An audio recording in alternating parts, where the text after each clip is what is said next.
देखना तकरीर की लिज्जत के जो उसने कहा, मैंने ये जाना कि गोया ये भी मेरे दिल में। माय डियर फ्रेंड्स, पता नहीं गालिब ने ये बात किस कॉन्टेक्स्ट में कही थी, लेकिन आज जो मैं आप लोगों से बात करने जा रहा हूं, तो आप लोगों को ये लगेगा कि ये बंदा जो बात कर रहा है, ये तो गोया ये भी मेरे दिल में है, कि हमारे दिल की बात कर रहा है। दोस्तों, आगे जाने से पहले मैं आप लोगों से 2-3 सवालात पूछना चाहता हूं।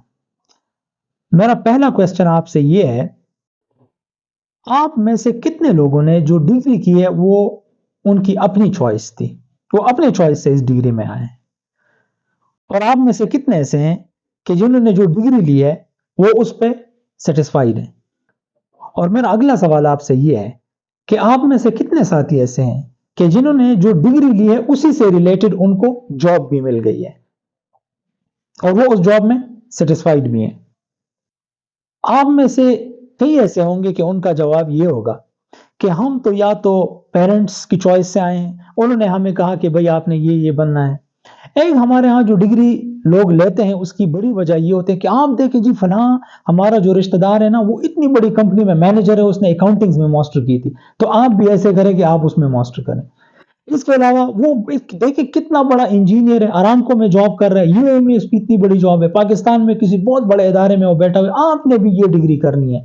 देखें जी, फलां बड़ा कितना बड़ा डॉक्टर है, कितनी बड़ी वो अस्पताल में जॉब कर रहे हैं, तो आपने डॉक्टर बनना है। बस आपने डॉक्टर बनना है तो आपको बड़ा अच्छा रिश्ता भी मिल जाएगा और आपने बड़े पैसे भी कमाने हैं। माय डियर फ्रेंड्स, यहाँ पर ये चीज बिल्कुल पीछे रह जाती है और दफन होकर रह जाती है कि आपसे भी कोई पूछे या मुझसे भी कोई पूछे कि भाई आपकी क्या चॉइस है, आपकी कोई प्रेफरेंसेस हैं, आपके कुछ ड्रीम्स हैं, आपके कुछ एस्पिरेशंस हैं, आपने भी कोई गोल सेट कर रखा है, आप भी कुछ बनना चाहते हो? नहीं। हमारे यहाँ डिग्री, मैं तो कहता हूँ 99% से ज्यादा, अब कुछ सर्वेज और रिसर्च मैं आप लोगों के सामने रखूंगा जिससे क्या चीजें रिवील होती हैं वो मैं आप लोगों को बताने लगा हूं। एंड दिस वे और करियर स्टार्ट्स, हमारा करियर का आगाज ही इसी तरह हो जाता है। दोस्तों, अभी मैं आप लोगों को एक ऐसी सर्वे की रिपोर्ट्स की फाइंडिंग्स बता देता हूं जो आप लोगों को शॉक कर देगा। 3% लोग इस दुनिया में ऐसे हैं जिन्होंने कोई गोल सेट किया है और वो उस गोल के लिए मेहनत भी कर रहे हैं, काम भी कर रहे हैं और वो उसमें कामयाब भी होते हैं। 97% लोग ऐसे हैं कि उनका कोई गोल नहीं है, उनका कोई एम नहीं है, बस उनको जो रास्ता बताया गया वो उस पे रवाना हो गए। और उससे भी एक दिलचस्प सर्वे के रिपोर्ट्स में आप लोगों के सामने रखता हूं और वो ये है कि अगर हमारे स्टूडेंट्स है या हमारे कोई भी ग्रेजुएट्स है, आप ये पूछे कि भाई बताएं कि कितने करियर्स हैं इस दुनिया में, तो वो 10 से ज्यादा आपको नहीं गिनवा सकते। वो कहेंगे कि आपने इंजीनियर बनना है, आपने डॉक्टर बनना है, आपने नर्स बनना है, आपने पुलिस बनना है, आपने टीचर बनना है। 10 से ज्यादा नहीं गिनवा सकते। अगर जो दुनिया में 250 ऑप्शंस मौजूद हैं, दुनिया में 250 से ज्यादा अपॉर्चुनिटीज मौजूद हैं कि ग्रेजुएशन के बाद वो आप कर सकते हैं, लेकिन हमारे ग्रेजुएट्स को 10 से ज्यादा, ये सर्वे की फाइंडिंग्स मैं आप लोगों को बता रहा हूं कि 10 से ज्यादा वो नहीं गिनवा सकते हमारे ग्रेजुएट्स। और अब मैं आप लोगों को यूएस लेवल डिपार्टमेंट के एक सर्वे का बता देता हूं। उनकी फाइंडिंग्स ये है कि आज जितने बच्चे स्कूलों में पढ़ रहे हैं, ये जब स्कूल से ग्रेजुएट करेंगे तो 65% जॉब्स दुनिया से डिसअपियर हो चुकी होंगी। दुनिया में 65% जॉब जो आज हैं ये मौजूद ही नहीं होंगी। दुनिया इतनी चेंज हो चुकी होगी। अच्छा, तो माय डियर फ्रेंड्स, अब हमने करना क्या है, मैंने आप लोगों को बताना ही है।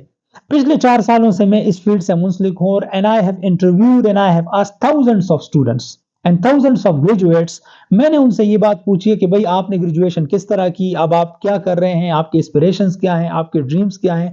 And you won't believe me कि कई हमारे ग्रेजुएट्स ऐसे हैं कि डिग्रीज लेने के बाद भी उनको पता नहीं होता कि अब मैंने क्या करना है। वो एमलेसली कभी इधर ठोकरें खा रहे हैं, कभी उधर जा रहे हैं, कभी इधर अप्लाइज कर रहे हैं, कभी उधर अप्लाइज, और उनको कोई सिरा नहीं मिल रहा। यहां पर हमारे पास एक चीज आ जाती है, कैरियर काउंसलिंग। ये माय डियर फ्रेंड्स इतनी अहम चीज है और ये इतनी इंपॉर्टेंट चीज है कि पूरी दुनिया में तो उमूमी तौर पर पाकिस्तान में बिलखुसूसी बहुत ज्यादा इंपॉर्टेंट है। ठीक है, मैं आपको बताता हूं इसकी वजूहात। हमारे वहाँ पहली बात तो ये है कि स्टूडेंट्स जितने भी हैं उनको पता ही नहीं होता कि हम उनसे पूछा ही नहीं जाता। पहली बात तो ये है कि आपके ड्रीम्स क्या हैं, प्रेफरेंसेस क्या हैं, इंस्पिरेशंस क्या हैं। तो करियर काउंसलिंग में स्टूडेंट से ये पूछा जाता है, उनको ये बताया जाता है कि आप क्या कर सकते हो, आपके पोटेंशियल्स क्या हैं, और उनसे उनके ड्रीम्स और प्रेफरेंसेस के बारे में पूछा जाता है। सेकंड थिंग ये है कि हमारे यहाँ मैट्रिक के बाद आपने क्या करना है, मैंने मेडिकल में जाना है, मैंने इंजीनियरिंग में जाना है, ठीक है, क्यों मेरे नंबर ज्यादा हैं, उनको ये पता ही नहीं होता कि और दुनिया में कैरियर्स भी हैं कि नहीं है। तो ये उनको कैरियर काउंसलिंग में समझाया जाता है। अच्छा, फिर स्टूडेंट्स को कई मसले इस तरह आते हैं कि हम इसको फाइनेंशियली सपोर्ट ही नहीं कर सकते या हम फाइनेंशियली इसको अफोर्ड ही नहीं कर सकते। तो करियर काउंसलिंग में इस चीज पर गौर किया जाता है और उनको अल्टरनेटिव्स बताए जाते हैं कि ये ऐसे भी हो सकता है, ऐसे भी हो सकता है, इसके साथ आप ये काम भी कर सकते हैं और आप अपनी एजुकेशन को कंटिन्यू कर सकते हैं।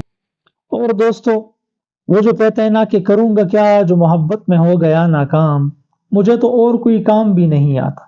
अब जिन लोगों ने ग्रेजुएशन कर ली है और with the stroke of luck अब अगर वो इस फील्ड में आ गए हैं, जिसने political science, IR, engineering, doctor जो भी बन गए, जिसने ग्रेजुएशन न चाहते हुए भी जिसने जो ग्रेजुएशन कर ली है, अब उन्होंने क्या करना है? अगर वो या तो सेटिस्फाइड नहीं है या वो जॉब के लिए स्ट्रगल कर रहे हैं, तो अब उन्होंने क्या करना है?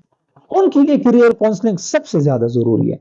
क्यों? मैं आपको वजूहात बताता हूं। पहली वजह यह है कि उनको उनके जो पोटेंशियल्स हैं उनके बारे में बताया जा सकता है कि भाई आपके ये पोटेंशियल्स हैं, तो आप इसको अगर यूटिलाइज करें तो आपको अभी भी एक बेहतर जॉब मिल सकती है।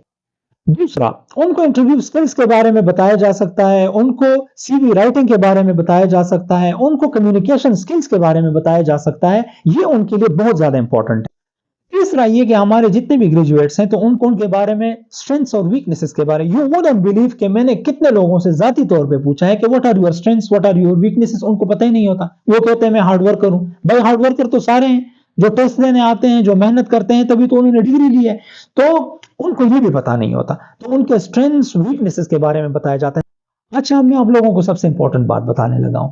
करियर काउंसलिंग सिर्फ उन लोगों के लिए नहीं है जिनके पास जॉब नहीं है, ये उससे भी ज्यादा इंपॉर्टेंट उन लोगों के लिए है जिनके पास ऑलरेडी जॉब्स हैं। क्योंकि हमने ये चीज देखी हुई और आप लोगों के ऑब्जर्वेशन में ये चीज होगी कि अक्सर लोगों के पास जो जॉब्स है ना वो उसमें सेटिस्फाइड होते हैं, लेकिन जो उनका पोटेंशियल होता है वो बहुत ज्यादा हो, वो उससे कहीं आगे जा सकते हैं। फॉर एग्जाम्पल मास्टर्स के डिग्री वाले और कई अच्छी अच्छी डिग्री वाले, एमफिल डिग्री वाले हमने देखे हैं कि वो क्या कर रहे होते हैं, कहीं कंप्यूटर पे काम कर रहे होते हैं, वो कहीं डाटा एंट्री का काम कर रहे हैं, कहीं पर वो कोई छोटी मोटी जॉब्स कर रहे हैं और वो आगे, वो वहां पर सेटिस्फाइड होते हैं, वो आगे जाने की जहमत ही नहीं करते, उनके लिए स्ट्रगल ही नहीं करते। तो उनके लिए करियर काउंसलिंग सबसे ज्यादा इंपॉर्टेंट है। अच्छा, अब करना क्या है? सबसे इंपॉर्टेंट ये है कि हमारे मुल्क में स्टूडेंट से ज़्यादा उनके पेरेंट्स की काउंसलिंग की ज़रूरत है कि वो अपनी बातों को, वो अपनी ख्वाहिशात को, अपनी विशेस को, अपनी ड्रीम्स को, अपनी गोल्स को अपने बच्चों के ऊपर इंप्लीमेंट ना करें। वो उनके ऊपर ज़बरदस्ती ना करें कि आप ये करें, उनको फ्रीडम ऑफ चॉइस दें, उनके प्रेफरेंसेस की, उनकी इंस्पिरेशंस, उनकी गोल्स की। तो सबसे ज़्यादा इनमें पेरेंट्स की काउंसलिंग ज़रूरी है। दूसरी चीज, स्टूडेंट्स को ये समझने की जरूरत है कि वो और भी फील्ड्स के बारे में एक्सप्लोर करें, उनके बारे में सोचें और जो उनकी पोटेंशियल्स हैं, जो उनकी क्वालिटीज हैं, वो उनके बारे में सोचें कि मैं किस चीज में एक्सेल कर सकता हूं, मैं किस में बेहतर परफॉर्म कर सकता हूं। तीसरी सजेशन मेरी ये है कि इस चीज को प्रैक्टिकल बनाया जाए कि फॉर एग्जांपल स्कूल में किसी डॉक्टर को बुलाया जाए और वो स्टूडेंट को बताएं कि देखें डॉक्टर बनने के प्रोज ये हैं और कौन ये हैं, ये फायदे हैं, ये नुकसान आते हैं, अगर आप डॉक्टर बनते हो तो इस तरह होता है। इंजीनियर को स्कूल में बुलाया जाए और वो इंजीनियर अपने स्टूडेंट को बताएं कि अगर आपने इंजीनियर बन गए तो ये उसके फायदे हैं, ये इसके नुकसान आते हैं, उनको इंडस्ट्री में लेके जाया जाए। ठीक है, इस तरह टीचर्स खुद अपने स्टूडेंट को बता सकते हैं कि टीचर बनने के फायदे क्या हैं, उसके नुकसान क्या हैं। इस तरह मेरे दोस्तों, जो लोग अभी स्कूल्स में हैं या कॉलेजेस में हैं और अभी उन्होंने ग्रेजुएशन नहीं की, तो उनके लिए मेरी ये सजेशन है कि वो ये देखें कि वो क्या कर सकते हैं। इसलिए मेरी सजेशन ये है कि जो लोग अभी स्कूलों में पढ़ रहे हैं या कॉलेजेस में पढ़ रहे हैं, तो उनको इस पे गौर करने की ज़रूरत है और उनको अपना फ्यूचर महफूज करने की ज़रूरत है और उसके बारे में सोचने की ज़रूरत है कि वो जिस फील्ड में आगे जाएंगे तो वो किस फील्ड में जाएंगे, तो वो उसके बारे में गौर करें और सीरियस गौर करें। और जो लोग अनएम्प्लॉयड हैं तो उनको अपनी स्ट्रेंथ्स और वीकनेसेस पे काम करना है, उसको एक्सप्लोर करना है और इंशाल्लाह उनको बहुत जल्दी कहीं ना कहीं रास्ता मिल जाएगा। और तीसरी बात यह है कि जो लोग ऑलरेडी एम्प्लॉयड है तो उनको आगे जाने की जरूरत है, उनको बेहतर करने की जरूरत है, उनको बेहतर सोचने की जरूरत है। अगर आपको हमारी वीडियो पसंद आ गई है तो आप इसको लाइक करें, कमेंट करें, हमारे चैनल को सब्सक्राइब करें और इसको और लोगों के साथ भी शेयर करें। बहुत शुक्रिया, थैंक यू सो मच।